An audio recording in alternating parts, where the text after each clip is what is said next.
இந்த கிறிஸ்துமஸை இன்னும் அழகாக்க காஞ்சிபுரம் SM சில்க்ஸில் 60% வரை சிறப்பு தள்ளுபடி. அருகில் உள்ள ஷோரூமை இப்பவே விசிட் பண்ணுங்க. உச்சத்தை தொட்ட தங்க விலை, மீட்க முடியாத அடகு நகையை விற்பதற்கு இதுவே சரியான நேரம். இனியும் யோசிக்காதீங்க. உங்க தங்க நகைய அதிக விலைக்கு விற்க சிறந்த வழி prime gold hub 9840551787. No compromise. உங்க சைடுலயும் எங்க சைடுலயும். It's a GT promise. GT Holidays, South India's #1 travel brand. Edappadi Palaniswami அவர்கள் OPS அவர்களை ஏற்றுக்கொள்வார் அப்படிங்கிற ரீதியில் நியூஸு. அதுவும் இல்லாமல் பாஜக அழுத்தம் கொடுக்குறாங்க. OPS அண்ட் டிடிவியை கட்சிக்குள்ளார சேர்க்க சொல்லி பாஜக அழுத்தம் கொடுத்தாங்க. அவங்க 2 பேரும் இருந்தால் தான் தென் மாவட்டங்களில் ஜெயிக்க முடியும் அப்படிங்கிற மாதிரியான ஒரு செய்தி ஒரு பேஜ் நியூஸ் தப்பு. ஏடிஎம்குள்ள உள்ள விடுற ஏற்பாடு இனி நடக்கவே நடக்காது. யார் உள்ள விடுவாங்கன்னா இந்த மாதிரி மற்றவர்கள். ஆனால் ஓபிஎஸ் உள்ள விட மாட்டாங்க. ஏன்னா எப்படி OPS உள்ள வந்தாலும் நாளைக்கு பிரச்சனை தான்.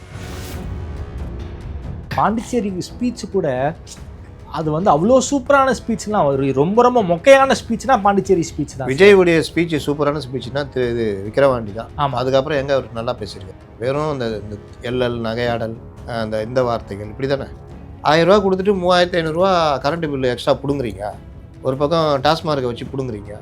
நீங்கள் இந்த மக்களுக்கு 1000 ரூபா கொடுத்தா என்னன்னு பேசினா தான் அந்த ஜனங்களுக்கு புரியும். போதை கலாச்சாரம், குடும்ப வன்முறை, இளைஞர்கள், மெத்து, கஞ்சா, இது கிடையாது. என்னையாவது பேசியிருக்காரா விஜய்? பிளாஸ்ட்டு அங்கிள்னா பாண்டிச்சேரி போகிறாரு, ரங்கசாமியை வாழ்த்துறாரு. அது NDA கவர்மெண்ட் அங்கே இருக்குது. சட்டம் ஒழுங்கு பிரச்சனை மத்திய உள்துறைக்கில் தான் அது வரும். அதை பற்றி வாயே திறக்கல. சட்டம் ஒழுங்கு பிரச்சனை பற்றி வாயே திறக்கல. அங்கே போய்ட்டு DMK நம்பாதீங்கன்றாரு. நீங்கள் ரங்கசாமியை தான் நீங்கள் விமர்சனம் பண்ணியிருக்கணும். DMK நீங்கள் நம்பாதீங்கன்றீங்க. இப்போ ADMK நம்பலாமா? அங்கே பாஜகவை ஏறி அடிச்சிருக்கணும். ஆமாம். அங்கே தமிழ் சட்ட ஒழுங்கு நான் சொல்கிறேன்னாங்க. இவங்க 2 மைண்டில் இருக்காங்க. தனியாக நிற்கணுமா NDA போகணுமா 2 மைண்டில் இருக்காங்க. ஓகே. அப்போ எப்படி பாஜக அடிப்பாங்க? ஒரு பாஸ் கொடுக்குற வேலையை ஒரு அணி தலைவரோ அப்படி யாரோ பார்ப்பாங்க. ஒரு பொதுச் செயலாளர் பாஸ் கொடுக்குற நிகழ்ச்சியை நான் இப்போ பார்க்கணும் சார். பொதுச் செயலாளர்ன்ற பதவி அவருக்கு கொடுத்துட்டாங்க. ஆமாம். ஆனால் அவர் அந்த பொதுச் செயலாளர்ன்றதுக்கு அவருக்கு தெரியல. அதோடைய வேல்யூ தெரியல அவருக்கு. அவரை பொறுத்த வரைக்கும் அவராக இருக்கார். அப்போ அப்படிப்பட்ட நபரை கொண்டு அங்கே வைக்கிறது விஜயுடைய தப்பு. உங்களை பிச்சைக்கார மூஞ்சின்றார். அதுக்கு விஜய் பதில் சொல்ல வேணாம். புஷி ஆனந்த் பதில் சொல்லணும்ல. ஏன்பா பர்சனாலிட்டி பற்றி நீ பேசுகிறீங்களா? உருவ கேள்வி பண்ணுறீங்களா? சாதாரண எளிய உருவத்தில் இருந்த காந்தி தான் என் மக்களுடைய உள்ளங்களில் வாழ்ந்தார். அண்ணா தான் மக்களுடைய உள்ளங்களில் வாழ்ந்தாங்க. காமராஜ் தான் வாழ்ந்தார். இவர்கள் யாருமே பெரிய பணக்காரர்கள் தோட்டத்தில் இருந்தவங்க இல்லை. எளிய மக்களுடைய விவசாய தோட்டத்தில் இருந்தவங்க. இப்படிலாம் வந்த திமுக இன்னைக்கு இந்த மாதிரி பேசி இந்த அளவுக்கு திறந்தா இருந்துட்டீங்கன்னு அறிக்கை ஒன்றுமா வேணாவா? என்ன சார், அண்ணாமலைக்கு எதுவும் அசைன்மெண்ட் கொடுத்துருக்காங்களா? ஏன் அண்ணாமலை அடிக்கடி டெல்லி போயிருக்காரு? என்ன தகவல் சார்? ஒரு பாஜக தலைவர்கள் இது வரைக்கும் செய்யாத ஒரு வேலையை அண்ணாமலை செய்கிறார். என்னது? DMKவை சரி அரங்கே அடிக்கிறார். இன்னொரு பக்கம் இந்த ADMK கூட்டணியை உடைக்கிறதுக்கான வேலையை பண்ணுறாரு. இது எல்லாம் பார்த்து கூப்பிட்டு வான் பண்ணி விடுறாரு. டெல்லி அண்ணாமலையை வான் பண்ணியிருக்காங்களா? 1க்கு 4-5 தடவை பண்ணியிருக்காங்க. இன்னைக்கு அண்ணாமலையை அப்படி ரவுண்ட் அப் பண்ணிட்டாங்க. ஸோ அண்ணாமலையுடைய ஃபியூஸ் பிடுங்கப்பட்டதுன்னு எடுத்துக்கலாமா? எப்போ பிடிக்கிட்டாங்க ஃபீஸை. ஓகே. பிடுங்கினது மட்டும் இல்லை, அசைன்மெண்ட்டாக கொடுத்துருக்காங்க. டிடிவியை கூப்பிட்டு வரணும். ஓகே. கூப்பிட்டு வந்துருவாரா? இன்னைக்கு காங்கிரஸுக்கும் திமுகவுக்கும் முட்டிகிட்டு இருக்கு. ஆனால் அதெல்லாம் பெருசாக பேசாது கூடாது. இதை கேட்டதை சண்டை அது இதுன்னு 2 ஆஸ்பெக்ட். ஒன்று, பிஜேபியும் NDA இந்த கூட்டணி மட்டும் தாவேக்கா வராமல் இருந்தால் ஓகே எவ்வளோ தொகுதி, ஒருவேளை தாவேக்கா வந்தால் பிஜேபி எவ்வளோ தொகுதி. இந்த 2 ஆஸ்பெக்டில் தான் அந்த விஷயங்கள் போகும். தாவேக்கா சார் பிஜேபி ஒரு மைண்டில் வச்சுக்கோங்க நான் கேட்குறேன். DMK வீழ்த்தணும்.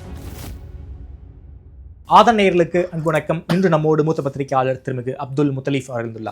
வணக்கம் முத்தலீஃப் சார். வணக்கம் சார். தமிழக அரசியல் பல சந்திப்புகள் நடந்திருக்கு. சூடு மேலே சூடு பிடிச்சிட்டு அப்படின்னு சொல்ல முடியாது. பல சந்திப்புகள், அடுத்தடுத்து சந்திப்புகள் நடந்திருக்கு. அந்த சந்திப்புகளை பற்றி நான் முதல்ல உங்ககிட்ட கேட்கணும்னு நினைக்கிறேன். அதாவது ஆரம்பத்திலேருந்தே கேட்கணும்னு நினைக்கிறேன். அதாவது OPS டெல்லி விசிட்டை பற்றி நம்ம ஏற்கனவே எக்ஸ்டென்சிவாக பேசியிருக்கோம். அதற்கு பிறகு டெல்லியில் போய் அமித்ஷா அவர்கள் அண்ணாமலை அவர்கள் 2 முறை பார்த்துருக்காரு. 2 முறை பார்த்த பிறகு சென்னையில் டிடிவி தினகரன் அவர்களை அண்ணாமலை பார்த்துருக்காரு. என்ன சார், அண்ணாமலைக்கு எதுவும் அசைன்மெண்ட் கொடுத்துருக்காங்களா? ஏன் அண்ணாமலை அடிக்கடி டெல்லி போயிருக்காரு? என்ன தகவல் சார்? கொஞ்சம் லைட்டாக பின்னாடி போயிட்டு வந்துடுவோம். ஓகே. எடப்பாடி பழனிசாமி தலைமையில் அதிமுக ஆட்சி அமைஞ்ச பிறகு டிடிவி சசிகலா வெளியேற்றும் பொழுது மேலேருந்து ஓபிஎஸ்ஸை திணிக்கிறாங்க. அன்னைக்கு ஓபிஎஸ் சொன்னது இவர்களை வெளியேற்றினா உள்ளே வருவேன் அப்படின்னு. யாரை? டிடிவியும் சசிகலாவும். அப்புறம் அவர் உள்ளே வராரு, ஒருங்கிணைப்பாளர் ப்ளஸ்ஸு துணை முதல்வர். ஆனால் அவருடைய அஜெண்டா என்ன? எந்த வகையிலையாவது ஏடிஎம்கேல பெரிய அளவில் ஆட்களை திரட்டி ஒரு 40-50% ஆதரவாளரை திரட்டி நீ வெளியில் வந்தேன்னா நம்ம ஏதாவது யோசிக்கலாம். அதாவது ஏடிஎம்கே பலகீனமாக்கினா அதன் மூலம் பாஜக வளர்ச்சி மற்ற இது கொண்டு போகலாம் அப்படின்னு. அதனால் ஏடிஎம்கே பலகீனப்படுத்த முடியல இவனால். ஏன் முடியலன்னா அந்த டீமே ஸ்ட்ராங்காக இருக்குது. எடப்பாடி பழனிசாமி அவங்க எல்லாமே அவர்கள் இவர்களை பயன்படுத்தி கொண்டார்கள். அந்த 4 வருஷம் ஆட்சிக்கு பிரச்சனை வராமல் இருக்கிறதுக்கு பாஜகவை பயன்படுத்தினாங்க. ஆனால் பாஜக அனுப்புன இந்த ஸ்பை லவுட் மீ எதுவும் பண்ண முடியல. ஏன்னா அவர் எந்த காலத்தில் எதுவும் பண்ணது கிடையாது. அவர் ஒரு சிங்கிள் மேன் தான். அவர் சார்ந்தவர்கள் மட்டும் வளர்த்துக்குவார். மற்றபடி அவர் யாருக்கும் பெருசாக எதுவும் பண்ணதில்லை. அவர் ஒரு இயல்பான தலைவரும் இல்லை. அதனால் அவரால் எதுவும் பண்ண முடியல. இப்போது இதுடைய என்ன ஆகுதுன்னா, இவர் எடுப்பார் கைப்பிள்ளை மாதிரி அண்ணாமலை இவர் ஆப்ரேட் பண்ணுறாரு, டிஎம்கே ஆப்ரேட் பண்ணுது. ஓகே, ஓபிஎஸ்ஸை. இதனுடைய விளைவு என்னென்னா, அவரால் அதிகபட்சமாக என்ன பண்ண முடியுதுன்னா ஏடிஎம்கேக்குள்ளே கொஞ்சம் ஒரு சலசலப்பை ஏற்படுத்த முடியுது. அதனால் என்ன ஆகுதுன்னா, அந்த டிஎம்கே ஊடகங்கள் மற்றவங்க பயன்படுத்திட்டு எப்போ பார்த்தாலும் ஏடிஎம்கேல பிரச்சனைன்ற மாதிரி கொண்டு வராங்க. அண்ணாமலை அவர் பங்குக்கு அவரும் போட்டு அடிக்கிறார், கூட்டணியில் இருந்துக்கிட்டு அடிக்கிறார். ஆமாம். அப்போ என்ன ஆகுதுன்னா, இவங்களுக்கு வெளியில் சண்டை போடுறதோட இவங்களோட சண்டை போடுறது நேரம் சரியா. உள்ளுக்குள்ளே சண்டை போடுறதே பெரிய விஷயம். ஒரு கட்டத்தில் நாங்கள் தான் உண்மையான எதிர்க்கட்சி, ஏடிஎம்கே ஒன்றுமே இல்லைன்ற அளவுக்கு அண்ணாமலை போகிறோம். ஆமாம். பொதுமக்கள் மத்தியிலும் அதான் உருவாகுது. என்ன ஏடிஎம்கே ஒன்றுமே இல்லை, அண்ணாமலை பாருன்னா ஸ்பீடாக இருக்காரு, அடிச்சு ஆடுறாரு. அண்ணாமலையும் என்ன பண்ணுறாரு, தமிழ்நாட்டுக்கான அரசியலை கரெக்டாக பண்ணுறாரு. ஓகே. ஒரு பாஜக தலைவர்கள் இது வரைக்கும் செய்யாத ஒரு வேலையை அண்ணாமலை செய்கிறாரு. என்னது? மதம் சம்மந்த விஷயங்களில் தொடர்றதே கிடையாது. ஆமாம். டிஎம்கேவை சரி அரங்கி அடிக்கிறார் ஒரு பக்கம். இன்னொரு பக்கம் இந்த ஏடிஎம்கே கூட்டணியை உடைக்கிறதுக்கான வேலையை அவங்களுடைய அசைன்மெண்ட்லேயும் பண்ணுறாரு. அதாவது இப்படி ஒரு அப்படி ஒரு குத்தின்னு ஓட்டுறாரு. அதில் தெளிவாக பண்ணுறாரு. இப்படி அவர் டிஎம்கே எதிர்த்து அடிக்கிறது, அவர் தன்னை வளர்த்துக்கிறாரு. பிஜேபியை வளர்க்குறத விட தன்னை இமேஜை வளர்த்துக்கிறாரு. அதுக்கு வார் ரூம் இந்த மாதிரி விஷயங்களை பயன்படுத்துகிறாரு. வராகியை கிட்டே வரவன்ட்டார். ஓகே. வராகி என்பது அவருடைய டெல்லி பிஜேபியோடைய ஐடி விங் மாதிரி. அதை அவர் இங்கே சேர்க்கல, மாதிரி இல்லை ஐடி விங். ஓகே. அதை இவர்கிட்டே சேர்க்கல.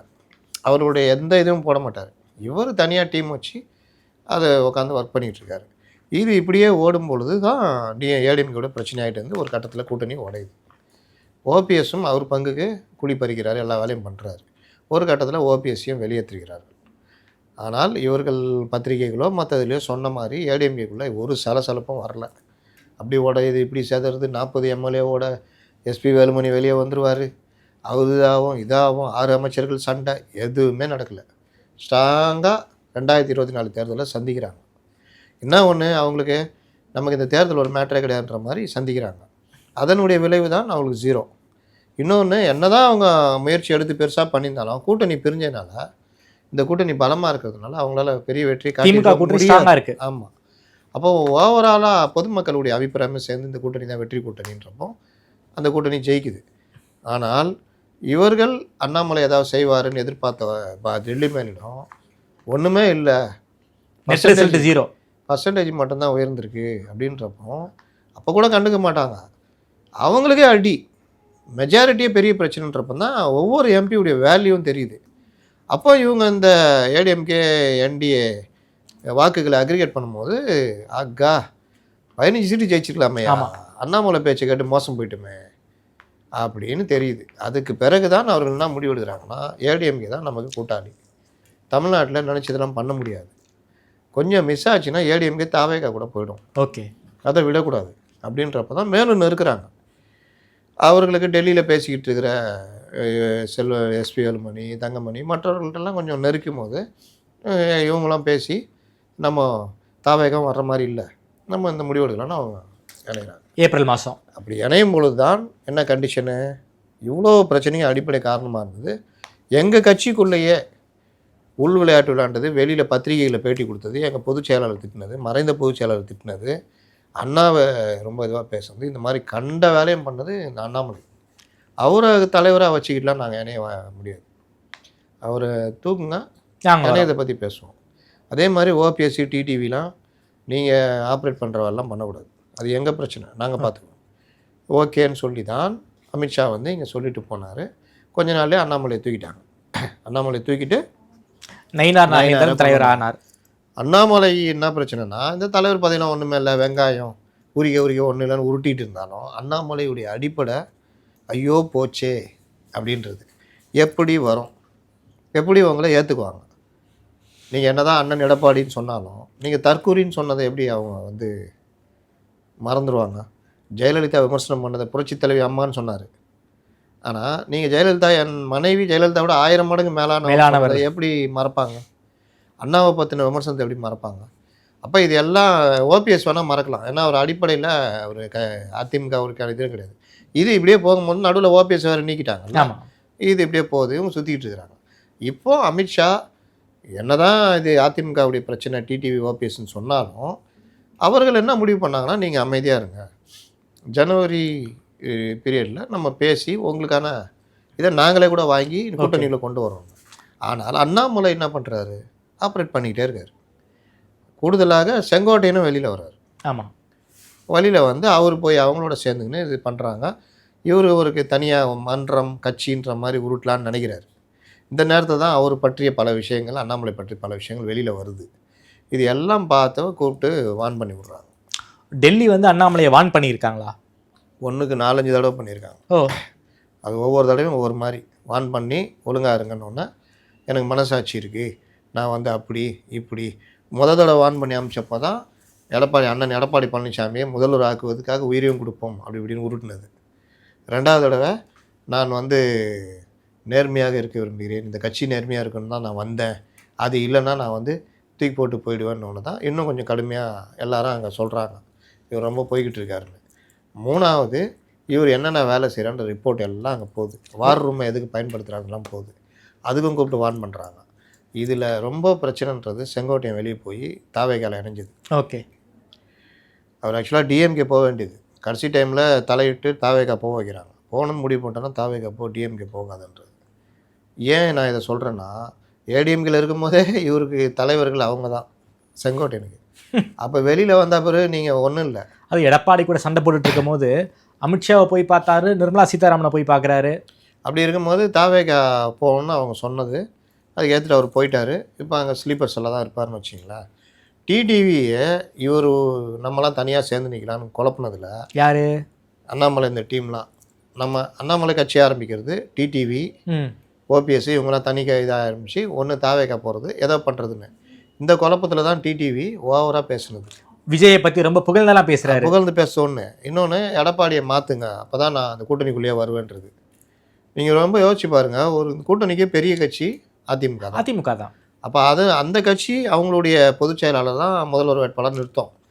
நீ அவரை மாற்றி அப்போ தான் நான் வருவேன்னா, ஒரு கம்பெனிக்கு வேலைக்கு போகிற ஒருத்தன் சம்பளம் கொடுக்குற முதலாளியை மாற்றி நான் அப்போ தான் வேலைக்கு சேருன்ற கதை தான் அது. அப்போ என்ன ஆயிடுச்சுன்னா, இந்த கூட்டணிக்கு உள்ளே வர்றதுக்கு டிடிவி விருப்பம் இல்லை, முறிக்கிறாருன்றது தான் டெல்லியுடைய மைண்ட் செட்டு. அப்போ நம்ம இதுக்குள்ளே கொண்டு வர ட்ரை பண்ணாலும் இவங்க பண்ண மாட்டேங்கிறாங்களே அப்படின்ற ஒரு கோபம். அதுக்கு பின்னாடி என்னன்னு பார்த்தா நம்ம அண்ணாமலை.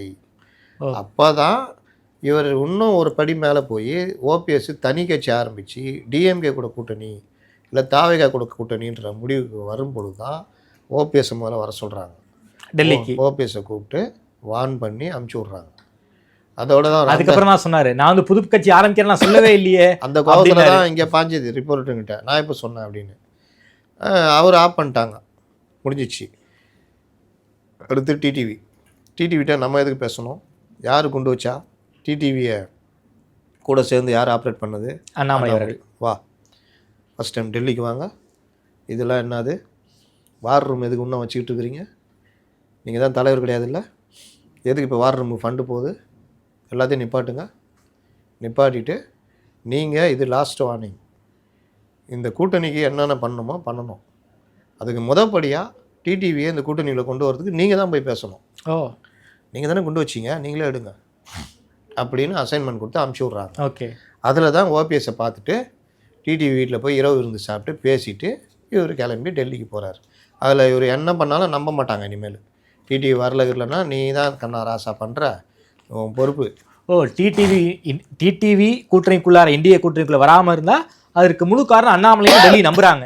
ஏங்க நீங்கள் ஃபஸ்ட்டு நடந்துச்சு ஈவி கேஸ் நின்னாரு, ஈவி கேஸ் நின்று அந்த ஈரோடு கிழக்கு அப்போத்துலேயே இவர் வந்து டிடிவி கூட சேர்ந்துட்டு தான் ஏடிஎம்குள்ளே இல்லாத வேலைலாம் பண்ணார். அண்ணன் டிடிவிக்கு ஆளுமையின் கீழே அதிமுக வரும்லாம் பேச. ஆமாம், அதுவும் பிரச்சாரத்தில் வந்து அதிமுகவை மீட்டு வந்து தினகரன் தலைவர் ஆவார் அப்படின்லாம் பேசினார் பிரச்சாரத்தில். உங்களுக்கு அது தேவையா? நீங்கள் பிஜேபியோட தலைவர், நீங்கள் எதுக்கு அடுத்த கட்சி விவகாரத்தில் தலைவர்றீங்க? இந்த வேலையெல்லாம் அவர் பண்ணதுனால தான் பிஜேபி கூட்டணி அதிமுக கூட்டணியே உடஞ்சிது.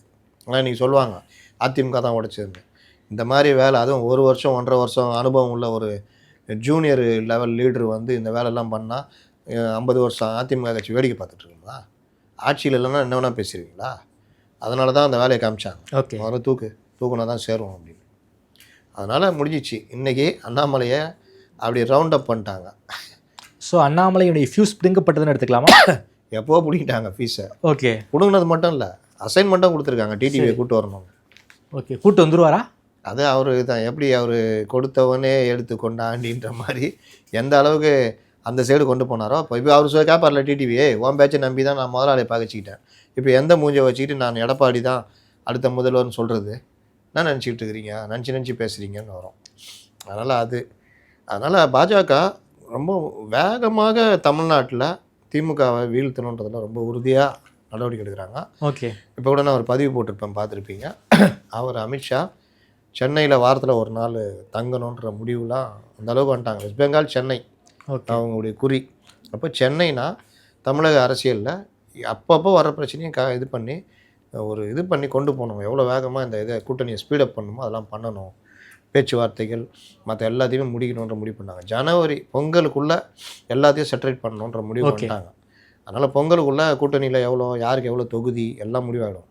தாவேகாவும் என்ன முடிவுன்றதோ அப்போ முடிவாகிடும். ஓகே சார், வர்றீங்களா வரலையா 2ல் 1ன்ற மாதிரியும் தாவேகாவும் போயிடும். நயினார் எடப்பாடியார் சந்திப்பு அதுவும் ரொம்ப முக்கியமாக பார்க்கப்படுகிறது. குறிப்பாக ஒரு முக்கியமான பத்திரிகையிலையும் ஒரு செய்தி எழுதியிருந்தாங்க. 76 இடங்கள் வந்து அதிமுக கிட்ட பாஜக கேட்குறாங்க, அதற்கான பட்டியலை வந்து நயினார் அவர்கள் வந்து எடப்பாடி பழனிசாமி அவர்கள்கிட்ட கொடுத்தாரு அப்படிங்கிற ஒரு தகவலையும் எழுதியிருக்காங்க. அது உண்மையா? ஏன் வந்து நயினார் எடப்பாடியார் சந்திப்பு அப்படின்னு நடந்துச்சு? என்னோடய யூகம் நான் விசாரித்த வரையிலும் கிடைச்ச தகவல் 2 விஷயம். நீங்கள் 45 சீட்டு தான் அவங்க கேட்டது. யார்? பிஜேபி. ஓகே, அது முன்னாடியே கொடுத்துட்டாங்க. சரி, இப்போ போயெல்லாம் கொடுக்கல, கொஞ்ச நாளைக்கு முன்னாடி கொடுத்தாங்க. 75 கூட கேட்பாங்க, தப்பு இல்லையே. 90 கேட்டாங்க லாஸ்ட் எலெக்ஷன். 6% வரத்துக்கு முன்னாடி 4% 3% போது 90 கேட்டாங்க, எல்முருகன் இருக்கும்போது. ஆமாம் ஆமாம்.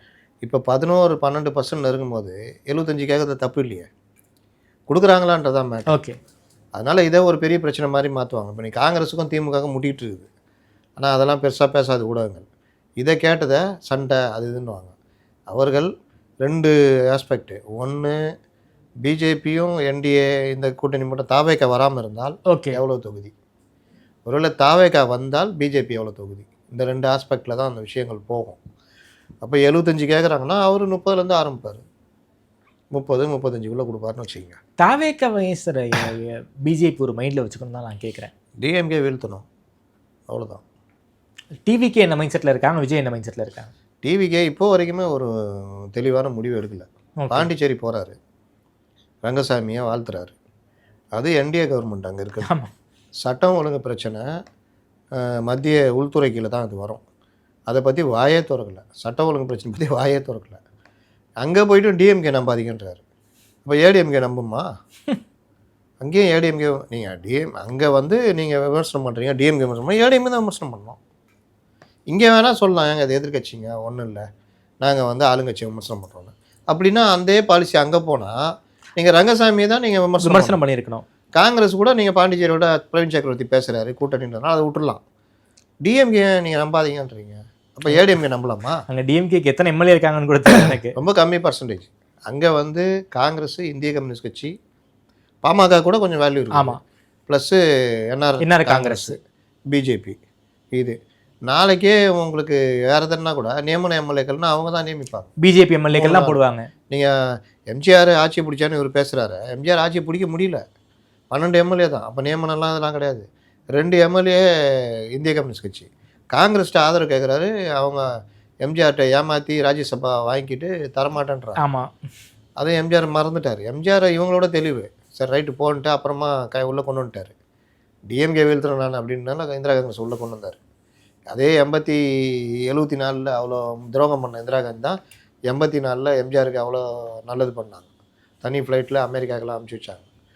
அதனால் எம்ஜிஆர் அதில் ஜெயிச்சிட்டார். ஆனால் அந்த சட்டசபை தேர்தலை அவங்களால நிரூபிக்க முடியல, ஆட்சி அமைக்க முடியல. அதை அதுலேயும் தப்பு டேட்டா. இன்னொரு டேட்டா ரேஷன் கடை மேட்ரு. 3வது ரங்கசாமி நல்ல முதல்வர், சிறப்பாக ஆட்சி திமுக பார்த்து கற்றுக்கணும் அது இதுன்னு பேசுகிறாரு. அங்கே இருக்கிற போலீஸை பார்த்து கற்றுக்கணுன்ற, அங்கே இருக்கிற போலீஸ் மத்திய உள்துறை அமைச்சருக்கு கீழே இருக்கிற போலீஸ். அது அங்கே உள்துறை அமைச்சர் நமச்சிவாயம், அவர் பிஜேபி, அவர் கண்ட்ரோலில் தான் அங்கே போலீஸ் இருக்குது. இப்படி முன்னுக்கு பின் முறைனா பேசுகிறாரு. அப்போ இவர் அதே மாதிரி இந்த திருப்பரங்குன்ற மேட்டரில் பாரம்பரிய முறை தொடரணும்னு நீங்கள் சொல்கிறாங்க. அதில் எந்த பாரம்பரியம்னு சொல்லலை. இந்த ரிப்போர்ட்டுங்களாவது கேட்கணும்ல, பாரம்பரியம்னா 100 வருஷமாக இருக்குது அதுவா, இல்லை பழைய காலத்தில் தீபத்தூணில் ஏற்றுனேன்னு சொல்கிறாங்களா அதுவா, எதை சொல்கிறீங்கன்னு கேட்கணும். ஓகே, நம்ம வந்தால் அப்படின்னு நீட்டுவான் சுட்டிட்டு போயிடுவான். அவனுக்கு தீபத்தூண்னால என்னன்னு தெரியாது. ஏதாவது பேசுறதை வச்சுட்டு ஏதாவது ஒன்று கேட்குறது, அதான் பிரச்சனை. அப்போ அதில் இன்ன வரைக்கும் தாவேக்கா நிலைப்பாடு என்னன்னு சொல்லலை. இந்த மாதிரி ஒவ்வொரு விஷயத்தில் வச்சிங்களேன். அதனால் அவர்கள் பெரும் குழப்பத்தில். தீர்க்கமான அரசியலை பாண்டிச்சேரி ஸ்பீச் கூட அது அவ்வளோ சூப்பரான ஸ்பீச்லாம், ஒரு ரொம்ப ரொம்ப மொக்கையான ஸ்பீச்னா பாண்டிச்சேரி ஸ்பீச் தான். விஜயுடைய ஸ்பீச் சூப்பரான ஸ்பீச்னா இது விக்கிரவாண்டி தான். ஆமாம், அதுக்கப்புறம் எங்கே அவர் நல்லா பேசியிருக்காரு.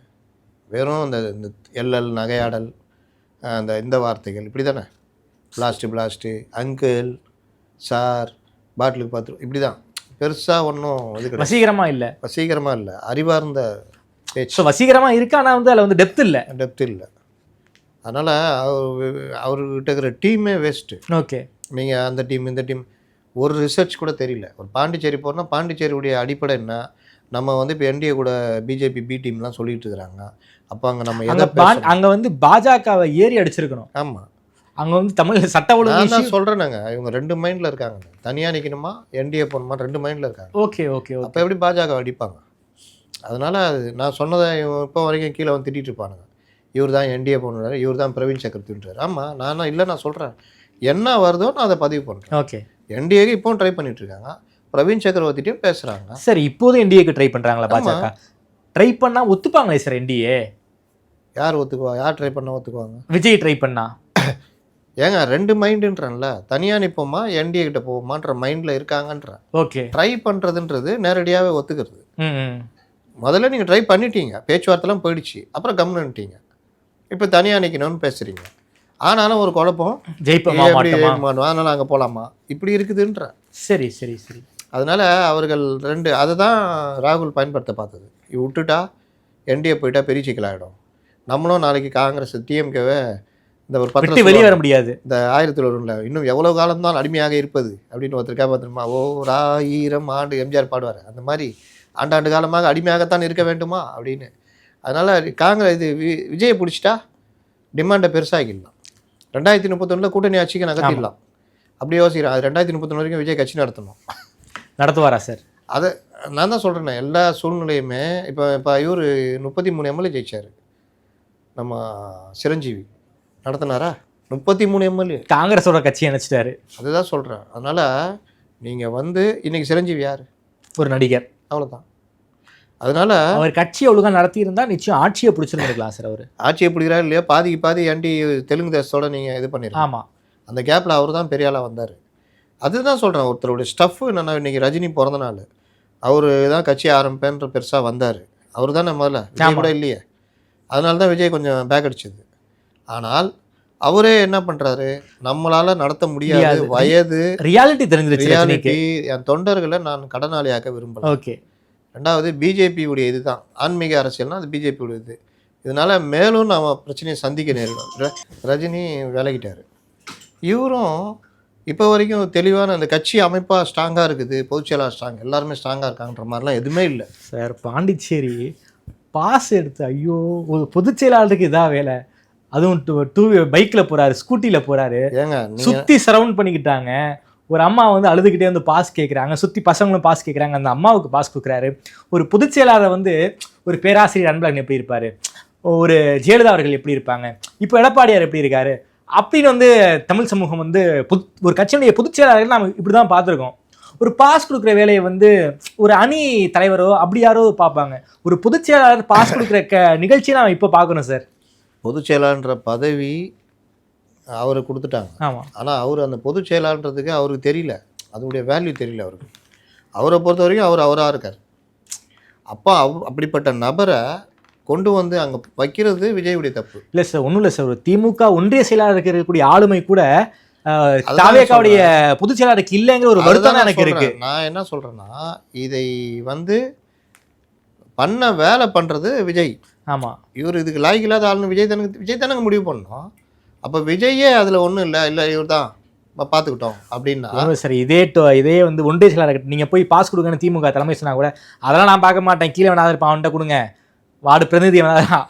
இன்னொன்று சொல்கிறேன், ஒரு கட்சி நீங்கள் எந்த கட்சியும் எடுத்து, ஆமாம், இந்த மாவட்டத்தில் நிகழ்ச்சினா அந்த மாவட்ட செயலாளர் அந்த மாவட்ட குழு பார்த்துக்கும். பார்த்துக்குவாங்க. ஆமாம். திமுக தலைவர்கள் நேராக போய் மேடையில் உட்காந்துருவாங்க. அந்த நிகழ்ச்சியை நடத்துவாங்க. வரவேற்பும் நன்றியும் அந்த மாவட்ட செயலாளர் இன்னொரு இப்போ நிர்வாகியும் தான் இருப்பாங்க. நிகழ்ச்சியை அவங்க தான் பார்த்துக்குவாங்க. மேடையும் அவங்க கண்ட்ரோலில் தான் இருக்கும். இவர்கள் போய் உட்காந்துருப்பாங்க, மேடை கூப்பிடுவாங்க, மேடையில் உட்காருவாங்க, பேசுவாங்க, மேட்ரு முடிச்சுடுவாங்க. ஆனால் இங்கே இவர் பேரிகார்டில் ஏறுறதும், ஸ்கூட்டரில் போகிறதும், மைக்கை வச்சுக்கிட்டு எல்லாம். இன்னொரு தப்பு பண்ணார். 5000 பேர் அப்படின்னு சொல்லிட்டு QR கோடு போட்டு அனுப்புனா திடீர்னு கதவை திறந்து எல்லோரும் உள்ளே விட்றாரு. நீங்கள் அது வந்து இவர் அடிக்கடி இவர் பண்ணுற தப்பு என்னென்னா, நீங்கள் பொதுக்கூட்டம் நடத்துங்கன்னா வேண்டுமென்றே அதை ரோட் ஷோவாக மாற்றுறது. நீங்கள் பூத் கமிட்டி கூட்டம் கோவையில் நடத்துகிறாங்க, அதை வேணும்னு ரோட் ஷோவாக மாற்றுறாங்க. ஆமாம் ஆமாம். மதுரைக்கு ஷூட்டிங் போறாரு, வேண்டுமென்று ரோட் ஷோவை மாத்த ட்ரை பண்றான். அதுவும் பிரச்சார வாகனத்துல போறாரு. பிரச்சார வாகனத்துல போறாரு. ஷூட்டிங் போறாருன்னா கார்ல போகணும். எதுக்கு பிரச்சார வாகனத்துல போறீங்க? ஏன் பேட்டி கொடுக்குறேன்? வாழ்நாள்ல பேட்டி கொடுத்தியா? அதுவும் வந்துடாதீங்க, அது அதுக்கு தான் வாங்கங்கிறதுக்கான இண்டிகேஷன் தான் அது. அப்போ ஏன் பேட்டி கொடுக்குறீங்க? ஒன்று. அதே மாதிரி திருச்சி அரியலூர் கூட்டம் காலையிலேருந்து 3-4 மணி நேரமாக நீங்கள் இது இப்படி தான் வரீங்களே தவிர அங்கே வந்து பேசுறதுல ஒன்றுமே இல்லை. அப்போ உங்களுக்கு பேச வரலன்றதை ஒன்றை வச்சுக்கிட்டு நீங்கள் எல்லாரும் சேர்ந்துட்டு இந்த ரோட் ஷோவை தான் மாற்ற பார்க்குறீங்க. அதில் தான் லாஸ்ட்டில் கரூரில் வந்து விடிஞ்சது. அதுக்கப்புறம் கூட நீங்கள் பார்த்தீங்கன்னா இவங்க திருந்தின பாடு இல்லை. பாண்டிச்சேரியில் ரோட் ஷோ தான் கேட்குறாங்க. இன்னொன்று கரூரில் பிரச்சனையாகி சந்திக்கல, இவங்க பிரச்சனையை சந்திச்சாங்களா? இவங்களுக்காக சண்டை போட்டது அதிமுகவும் பாஜகவும் மற்ற கட்சிகளும். இவர்களுக்காக இது வரைக்கும் சண்டை போடல. முதலமைச்சர் சட்டசபையில் இவங்க மேலே குற்றச்சாட்டு வைக்கிறாரு. அந்த அதிகாரிகள் மறுநாள் ப்ரெஸ் மீட் கொடுக்குறாங்க. எதுக்குமே இவர்கள் வாய் திறந்து பதில் பேசலை. இன்னொருத்தர் வாய் திறந்தா ஜெங்ஸி புரட்சின்றாரு. புரட்சின்னா என்னன்னு தெரியுமா அவருக்கு? புரட்சின்றது ஒவ்வொரு காலகட்டத்திலையும் மாறுபடும். இந்த காலகட்டத்தில் வந்து புரட்சின்னா என்னன்னு தெரியாமல் அவர் எனக்கு என்னன்னு பேசுகிறார். அப்போ இந்த மாதிரி தான் இவர்கள் இருக்கிறார்களே தவிர அதை தாண்டி ஒரு அறிவார்ந்த தலைவர்களாக ஒரு பெரிய அளவில் ரிசர்ச் டீம் போட்டு தமிழ்நாட்டுக்கான இது எதுவுமே கிடையாது. சொல்கிற கோரிக்கை கூட பாருங்கள், பைக்கு காரு இப்படி தான். கீழே கிரவுண்ட் லெவலில் இந்த மக்களோட இணையிறது, ஒரு டாஸ்மார்க் பற்றி பேச, ஒரு அறிக்கை அரசியல்னா அது வந்து ராமதாஸ் தான். அவ்வளோ கூட நீங்கள் போக வேணான்றேன். உங்களுக்கான அறிக்கை விடுங்க. உங்களை பிச்சைக்கார மூஞ்சின்றாரு. அதுக்கு விஜய் பதில் சொல்ல வேணாம், புஷி ஆனந்த் பதில் சொல்லணும்ல. ஏன்பா பர்சனாலிட்டி பற்றி நீ பேசுகிறீங்களா? உருவ கேலி பண்ணுறீங்களா? சாதாரண எளிய உருவத்தில் இருந்த காந்தி தான் என் மக்களுடைய உள்ளங்களில் வாழ்ந்தார். அண்ணா தான் மக்களுடைய உள்ளங்களில் வாழ்ந்தாங்க. காமராஜர் தான் வாழ்ந்தார். இவர்கள் யாருமே பெரிய பணக்காரர்கள் தோட்டத்தில் இருந்தவங்க, எளிய மக்களுடைய விவசாய தோட்டத்தில் இருந்தவங்க. இப்படிலாம் வந்த திமுக இன்றைக்கி இந்த மாதிரி பேசு, இந்த அளவுக்கு திறந்தா இருந்துட்டீங்கன்னு அறிக்கை ஒன்றுமா வேணாவா? பண்ணாங்களா? உங்களுக்கு தெரியலனா கூட யார்ட்டையாவது வாங்கி விடலாம்ல. இவர்கள் அவ்வளோதான் பயம். ஓகே, யாரையும் எதிர்த்துக்கூடாது, எதை பற்றியும். அப்புறம் அரசியல் வளர முடியாது. அதுதான் அண்ணாமலை எப்படிங்க 1.5 வருஷத்தில் வளர்ந்தாரு? திமுகவை அடித்து விளையாண்டாரு, வழக்குகள் போட்டாங்க, எல்லாம் பண்ணாங்க. ஆனாலும் தைரியமாக நின்னார். இதுதான் அண்ணாமலை தான் உதாரணம் என்ன கேட்டான். ஓகே, அப்போ நீங்கள் அக்ரெசிவ் அரசியல் எடுத்தால் தான் இந்த காலத்தை ஜெயிக்க முடியும். இன்றைக்கி கூட பாருங்கள், அன்புமணி ராமதாஸ் அறிக்கை, ரிசர்வ் பேங்க் வெளியிட்ட வேலைவாய்ப்பு முதலீடுகள் இதை எடுத்து நீ 11.5 லட்சம் கோடின்னு சொன்னிய, 36 லட்சம் வேலைவாய்ப்புன்னிய, இங்கே பாரு ரிசர்வ் பேங்க்கு போட்டுச்சு. அதிமுக ஆட்சியில் இருந்த அந்த தொழிற்சாலைகள் எண்ணிக்கை, இப்போது நீ எவ்வளோ தொழிற்சாலை கொண்டு வந்திருக்க, அப்போ இருந்த வேலைகள் இப்போ இருக்கிற வேலை அப்படி பார்த்தா நீங்கள் சொன்னதில் 33 லட்சம் 36 லட்சம் வேலை வாய்ப்புன்றது பொய், இத்தனை லட்சம் முதலீடுன்றதை பொய்ன்னு போட்டு வெளுத்து தள்ளுறாரு. அவருக்கு மட்டும் எங்கே இந்த டேட்டாஸ் கிடைக்குது? அவருக்கு என்ன வசதி இருக்கும்? அதை ஒரிஜினல் அளவுக்கு வசதி இருக்குமா? அதை ஒரிஜினல் அளவுக்கு டீம் வச்சுருப்பாரா? இது எல்லாம் வச்சுக்கிட்டு நீங்கள் என்ன பண்ணுறீங்க? இவர்கள் வேலை என்ன? டெய்லி சந்திக்கிறாங்கல்ல, இவர்கள் வேலை என்ன? கட்சிக்கு அரசியல் பண்ணிட்டீங்க, டெய்லி என்ன உட்காந்து பேசுவீங்க? இந்த பிரச்சனை அந்த பிரச்சனை அதானங்க இப்போ நம்ம இருக்கிறோம். ஆமாம், நம்ம வேலை என்ன? உங்கள் வேலை என்ன? இன்றைக்கி என்னென்ன பிரச்சனை இருக்குது, யார்கிட்ட போய் இந்த விஷயத்தை பற்றி பேசலாம், அதில் எப்படி கேள்விகளை ரெடி பண்ணி வைக்கணும், இதுதான் இருக்கும். நான் வந்தாங்கன்னா இன்றைக்கி இந்த பிரச்சனையில் என்ன கரெக்டான நிலைப்பாடாக இருக்கும், இன்னொன்று நமக்கு கிடைக்கிற தகவலை எப்படி பதிவு பண்ணணும், இதுதான் என்னுடைய வேலை. இது எதுவுமே செய்யாமல் நான் இருந்தால் நீங்கள் என்கிட்ட வரமாட்டீங்க. கொஞ்ச நாளே உளறிக்கிட்டு இருக்காம்பா அந்த ஆளு, மேலே சப்ஜெக்டே இல்லைன்னு. நீங்கள் ஒன்றுமே கேள்வி இல்லாமல் வந்தால் நான் உங்களுக்கு என்ன சொல்லுவேன், ஏங்க தயாராகிட்டு வாங்க, என்னங்க இப்படி வர்றீங்கன்னு சொல்லுவோம். அப்போ இந்த வேலைக்கு டீ கடை ஹோட்டல் வச்சுருக்கீங்கன்னா டெய்லி போய் மளிகை சாமான் வாங்கிட்டு வரணும், டெய்லி கோயம்பேடு போய் காய்கறி வாங்கிட்டு வரணும், டெய்லி மாஸ்டருங்க உட்காந்து அதை நறுக்கிக்கிட்டு இருக்கணும், டெய்லி இந்த மாஸ்டர் உட்காந்து சமையல் பண்ணணும், டெய்லி சப்ளையர் உட்காந்து பண்ணணும். இதை விட்டுட்டு என்னையா டெய்லி பண்ணுமா, நான் 5 நாளைக்கு ஒரு தடவை கோயம்பேடு போவேன், 5 நாள்னா ஹோட்டல் நடக்குமா? வாழ்க்கையோட அங்கங்க டாக்டராக இருக்காரு, டெய்லி தான் சர்ஜன் பண்ணுவார். சர்ஜன்னா அவர் வேலையை ஒரு நாளைக்கு 5 சர்ஜன் ஆப்ரேஷன் பண்ணுவார், 100 பேஷண்ட்டை பார்ப்பார். நான்லாம் டெய்லி பார்ப்பேன், என்றைக்கா ஒரு நாள் பார்ப்பேன்னா அவரை தேடி வரமாட்டாங்க. அப்போ அரசியலுக்கு வந்துட்டீங்க, டெய்லி பிரச்சனை இருக்குது. ஓகே, தேசிய லெவலில், மாநில லெவலில், மாவட்ட லெவலில் இருக்குது. எல்லாத்துக்கும் அறிக்கையோ பேட்டியோ ஏதாவது கொடுத்துட்ருக்கணும். எதுவுமே இல்லையே, உங்ககிட்ட எதுவுமே வரமாட்டேங்குது. திருப்பரங்குன்றம் என்ன உங்களுடைய நிலைப்பாடு என்னன்னு கேட்டால் தெரியலையே. இல்லை வேறு இஷ்யூவில் ஒவ்வொரு இஷ்யூலையும் கேட்டால் எது பற்றியும். அரசாங்கம் இன்றைக்கி மகளிர் உரிமை தொகை கொடுக்குறாங்க, அறிவுபூர்வமாக அந்த விஷயத்தை அணுகுங்களேன். 1000 ரூபா கொடுத்துட்டு 3500 கரண்ட் பில்லு எக்ஸ்ட்ரா பிடுங்குறீங்க, ஒரு பக்கம் டாஸ்மார்க்கை வச்சு பிடுங்குறீங்க. நீங்கள் இந்த மக்களுக்கு 1000 ரூபா கொடுத்தா என்னன்னு பேசினா தான் அந்த ஜனங்களுக்கு புரியும். 1000 ரூபா கொடுத்துட்டு ஆமாம் 4000 ரூபா கரண்ட் பில் கட்டுறேன், 1000 ரூபா வந்தால் மீதி 3500 யார் கொடுப்பா, இப்படி கொடுத்து அப்படி வாங்கிக்கிறாங்கன்றது கோபம் வரும்ல. போதை கலாச்சாரம், குடும்ப வன்முறை, இளைஞர்கள், மெத்து கஞ்சா, இது கிடையாது. என்னையாவது பேசியிருக்காரா விஜய்? பிளாஸ்ட்டு அங்கிள்னா நீங்கள் வருத்தப்பட்டு பேசணுங்க. மக்கள் பாதிக்கப்படுறாங்க, இளைஞர்கள் என்னை நம்பி லட்சக்கணக்கில் வந்திருக்காங்க. ஆனால் அவனுக்கு நீங்கள் என்ன இது பண்ணுறீங்க, நான் வந்தால் விட மாட்டேன், மூடுவேன், இப்படி கொண்டு வருவேன். ஓகே சார், அமித்ஷா தமிழ்நாடு வருகை வர 15ஆம் தேதி திங்கட்கிழமை அமித்ஷா அவர்கள் வரப்போகிறாரு. என்ன சார் நடக்க வாய்ப்பு இருக்குது? என்ன நிகழ்ச்சி வர்றாருன்னு எனக்கு தெரியலையே சார். குறிப்பாக கூட்டணி சீலாகுவதற்கு வாய்ப்பு இருக்கு. ஏடிஎம்கே பிஜேபி கூட்டணி சீலாகிடுச்சு, மற்ற எல்லாரையும் அகாமடேட் பண்ணி ஒரு மிகப்பெரிய ஒரு கூட்டணியாக ஒரே மேடையில் தோன்றுவதற்கு வாய்ப்புகள் இருக்குமான்னு கேட்குறேன். தெரியல. போன தடவை பிரதமர் வரும்பொழுது பிரேமலதா இவங்கெல்லாம் உள்ளே கொண்டு வரலாம் ட்ரை பண்ணாங்க. அவங்க இந்த டிமாண்ட் வச்சுக்கிட்டே இருக்கிறாங்க, அதனால் அது இப்படி போகும். அமித்ஷா வர்றது அடுத்த கட்ட ஆலோசனைகள் மற்ற விஷயங்கள். ஏன்னா இப்போ எல்லாமே ஸ்பீடாக நடக்குது பாருங்கள். டிடிவியோ ஓபிஎஸ்ஓ மற்ற விஷயங்களும் ரொம்ப ஸ்பீடாக நடக்குது. அதனால் அந்த தமிழ்நாடு பிஜேபி எப்படி கொண்டு போகணும், என்ன பண்ணணும், ஓகே, எல்லாருக்குமான புத்தி சொல்கிறது. அதை விட கூட்டணிங்கிறது ரொம்ப முக்கியம் இல்லை சார்? ஆமாம், கூட்டணி தான் முக்கியம். அந்த கூட்டணி கணக்குக்கு என்ன? நீங்கள் இப்போ எடப்பாடி பேசுறதை விட அமித்ஷா வந்து உட்கார்றாருன்னா அன்புமணியோ பிரேமலதாவோ அதுக்கு ஒரு மதிப்பு கொடுப்பாங்க. ஓகே, அந்த மாதிரி விஷயங்களும் போகும். என்ன ஆனாலும் ஜனவரி வரைக்கும் இழுக்குங்க. Okay sir. அதே மாதிரி எனக்கு இன்னொரு கேள்வி சார். ஒரு மிக முக்கியமான நாளிதழ் பேஜ் ஒன் நியூஸாகவே போட்டிருக்காங்க, எடப்பாடி பழனிசாமி அவர்கள் ஓபிஎஸ் அவர்களை ஏற்றுக்கொள்வார் அப்படிங்கிற ரீதியில் வந்து நியூஸு.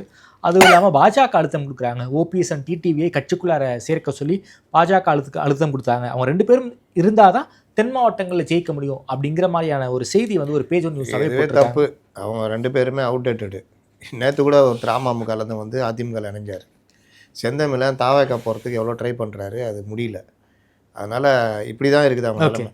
ஓபிஎஸ் கூட இருக்கிற கூப்பா கிருஷ்ணன், ஜேசிடி பிரபாகர்லாம் ஏடிஎம்கே வரதுக்கு பேசிகிட்டு இருக்கிறாங்க. ஓகே, அதனால் வைத்தியலிங்கமும் கிட்டத்தட்ட உடம்பு சரியில்லை அவருக்கு. ஓகே, இல்லாட்டி அவர் ஏடிஎம்கேவா தாவேக்காவான்றது முடிவெடுப்பார். ஓகே, இப்படி தான் ஓபிஎஸ் கூடாருமே காலி ஆகிட்டு இருக்குது. ஓகே, இன்றைக்கி அவர் வந்து தப்பி பொழைச்சிக்கிட்டு இருக்கிறதுக்கு அடிப்படை காரணமே பாஜக தான். ஏன்னா நம்ம பார்த்து இவரை உருவாக்கி வச்சோம், நம்ம இவரை கைவிட்டுறக்கூடாதுன்னு அவங்க இது பண்ணுறாங்க. ஓகே. ஆனாலும் கூடுதலாக ஒரு உளவியல் ரீதியாக எல்லாரும் ஒன்றாயிட்டாங்கப்பான்னு ஒரு இதை உருவாக்குறதுக்கு பிஜேபி ட்ரை பண்ணுது. ஓகே. ஆனால் இதில் அழுத்தம் கொடுக்குறாங்கன்னா அங்கேயே அழுத்தம் கொடுத்துருப்பாங்க. கூட்டணி சேரும்போதே ஏப்ரல் மாதமே அறிக்கை கொடுத்துருப்பாங்க. ஆனால் அழுத்தம்லாம் கிடையாது. என்னன்னா என்டிஏ கூட்டணிக்குள்ளே கொண்டு வரதுக்கான வேலை நடக்குது. ஓகே, நாங்கள் வாங்கி உங்களுக்கு தரோம், அப்படி தான் போவோம். Okay sir. ஏடிஎம்குள்ளே உள்ள விடுற ஏற்பாடு இனி நடக்கவே நடக்காது. யார் உள்ளே விடுவாங்கன்னா இந்த மாதிரி மற்றவர்களை, ஈவன் வைத்தியலிங்கம் வரைக்கும் உள்ளே வரதுக்கு சான்ஸ் இருக்குது. ஆனால் ஓபிஎஸ்ஸை உள்ளே விட மாட்டாங்க. ஏன்னா எப்படி ஓபிஎஸ் உள்ளே வந்தாலும் நாளைக்கு பிரச்சனை தான். இதே பிஜேபி ஓபிஎஸ் வச்சு கையில் எடுப்பாங்க. தெரியும். அதனால் இன்னொன்று அவருக்கு என்னங்க மரியாதை இருக்குது, உங்களுக்கு செகண்ட் லெவல் பொசிஷன்னு மாநில பொருளாளர் இல்லை துணை பொதுச்செயலாளர் கொடுக்குறோம், நீங்கள் இருங்கன்னு சொல்லி தான் பேசினாங்க. இவர் ஒத்துக்கலையே. இப்போ எந்த வித நிபந்தனை இல்லாமல் வர்றதுன்னா என்ன கணக்குது? என்ன கேட்டால் ரொம்ப ராஜதந்திரமாக எடப்பாடி முடிவு எடுக்கணும்னா வாங்கன்னு கூப்பிட்டு கம்னு விட்டுருணும். ஓகே. தேர்தல் முடிகிற வரைக்கும் வாங்க இருங்க அவ்வளோதான் பேசுங்க. முதலமைச்சர் எடப்பாடி பழனிசாமின்னு தான் பேசி ஆகணும். டிடிவி வாங்க கூட்டணிக்குள்ளே வாங்க வாழ்த்தி பேசுங்க, பேச வைக்கணும். ஜெயலலிதா பாணி அது, கலைஞர் பாணி. இவர் கொஞ்சம் இன்னும் அந்த லெவலுக்கு வரல. இன்னொன்று அவருக்கு ஒரு இன்செக்யூரிட்டி இருக்கும்ல. இப்போ ஜெயலலிதானா அவங்கள நம்பி தான் கட்சின்ற மாதிரி இருந்தது. எடப்பாடிக்கு அந்த பிரச்சனை. ஏன்னா எடப்பாடி கூட எஸ்பி வேலுமணி, தங்கமணி, சிவி சண்முகம் இந்த ஒரு ஸ்ட்ராங் இது இருக்கிறது எடப்பாடியால் கொண்டு போக முடியுது. எடப்பாடி கரிஸ்மா லிட்டர் கிடையாது. நாளைக்கே கட்சி தோத்துடுச்சுன்னா பெரிய சிக்கலாகும் அவருக்கு. ஜெயலலிதா மாதிரி ஒரு பெரிய தோல்வி இது வரைக்கும் தள்ளிட்டு வந்துட்டாரு. ஜெயலலிதாவுமே கூட ஒரு பெரிய தோல்விங்கிறது சொல்ல 96 பெரிய தோல்வி. அதுக்கப்புறம் ஏங்க விட்டு ஓடினாங்க எல்லாரும். ராஜகண்ணப்பா ஓடினார், கே சார் ஓடினார், ஓடாத ஆளுன்னு கிடையாதுங்க. ஜெயலலிதா உள்ளே போட்டாங்க, 1 மாதம் உள்ளே இருந்தாங்க ஜெயிலில். இல்லாத படாத பாடலாம் படுத்தினாங்க. ஆனாலும் ஜெயலலிதா நின்னாங்க. அந்த மாதிரிலாம் கட்சியை சதுரடிக்கிற வேலைலாம் பண்ணால் எப்படி ஆகும்னு தெரியாது. ஆனால் அது நடந்துச்சு. ஆனாலும் அவங்க ஸ்ட்ராங்காக நின்ட்டாங்க. இப்போவும் வந்து இப்போ அவங்களுக்குள்ள பல இது இருந்தாலும் என்ன ஒரே எண்ணம், ஆட்சியை பிடிப்போம். நாளைக்கு ஆட்சி பிடிக்க முடியல, ஏதாவது பிரச்சனை ஆகுதுன்னா அப்போ அதிமுக எப்படி இருக்குன்னு சொல்ல முடியாது. அதனால் இன்றைக்கி ரேஞ்சுக்கு அண்ணா இவர் ஓபிஎஸ் இவங்களாம் உள்ளே விடுறத அவர் விரும்பவே மாட்டார். ஓகே சார், வெளியே இருங்க. என்னுடைய கடைசி கேள்வி சார், பொதுக்குழு நடத்தி முடிச்சிருந்தாங்க. அதில் தீர்மானங்கள் அதிமுக தனித்து ஆட்சி அமைக்கும் அப்படிங்கிற துணையில் ஒரு தீர்மானம். தம்பிதுரை ஒரு ஸ்டேட்மெண்ட் அனுப்பியிருந்தார் வெளியே, கூட்டணி ஆட்சிங்கிற பேச்சுக்கு இடம் கிடையாது அப்படிங்கிறாங்க. ஸோ ஆட்சியில் பங்கு, அதிகாரத்தில் பங்கெல்லாம் வந்து அதிமுக அசைச்சு பார்க்காத போல இருக்கே. என்னைக்கு அவங்க கூட்டணி ஆட்சின்னு சொல்லியிருக்காங்க? சொன்னது கிடையாது, என்றைக்குமே சொன்னதில்லை. திமுக சொல்லியிருக்கா? திமுக சொன்னது கிடையாது. 2 திராவிட கட்சிகளும் சொல்லாது. ஏன்னா நீங்கள் தமிழக மக்கள் 2006 தவிர எல்லா காலத்துலேயுமே மெஜாரிட்டி கொடுத்துருக்காங்க. ஆமாம், எம்ஜிஆருக்கே 80ல் இவங்க 45%, 45க்கு மேலே டிஎம்கே காங்கிரஸ் கூட்டணி. இவர் 33 தான். ஆனால் ஆட்சியை கழிச்ச உடனே அவர் நான் என்ன குற்றம் செஞ்சேன்லாம் ஃபுல்லாக பேசினார். இவர் ஆட்சியை அமைச்சு என்ன இலாகான் மார்க்குன்னு முடிவு பண்ணிட்டார். யார்? கலைஞர். நாஞ்சில் மனோகர் எம்ஜிஆர் கூட ரைட் ஹேண்டாக இருந்தவர் ஓடி போயிட்டார். அங்கே நிதியமைச்சர் ஓடி போயிட்டார். ஓகே, ஏன்னா அங்கே போயிட்டு அங்கே இதாக இல்லைன்னு பேசிட்டு போயிட்டார். ஆனால் மக்கள் கொடுத்த இது என்னான்னு பார்த்தீங்கன்னா 10% டிஎம்கே காங்கிரஸ்லேருந்து பிடிங்கி இவங்களுக்கு கொடுத்துட்டாங்க. அப்போவும் எம்ஜிஆர் 2 சீட்டு குறைஞ்சதை தவிர 129 தான் இருந்தார். மெஜாரிட்டியை விட 12 சீட்டு ஜாஸ்தி தான் இருந்தார். அப்போ இந்த மாதிரி விவகாரங்கள்லாம் இது வரைக்கும் நடக்கலை. ஒருவேளை இவர் விஜய் தனித்து நின்று இவர்கள் 140 சீட்டு தான் ஜெயிக்கிறாங்க. அதில் ஏடிஎம்கே 100 சீட்டு மற்றவர்களோட இணையணும் அப்படின்னா கூட்டணி ஆட்சி பற்றி யோசிக்கலாம். ஓகே, அன்னைக்கு பார்ப்பீங்க நீங்கள் பிஜேபியும் மற்றவர்களும் ஆடுகிற ஆட்டத்தை. ஓகே சார், ரொம்ப நன்றி சார். சேம் இதே திமுகவுக்கும் நடக்கும்.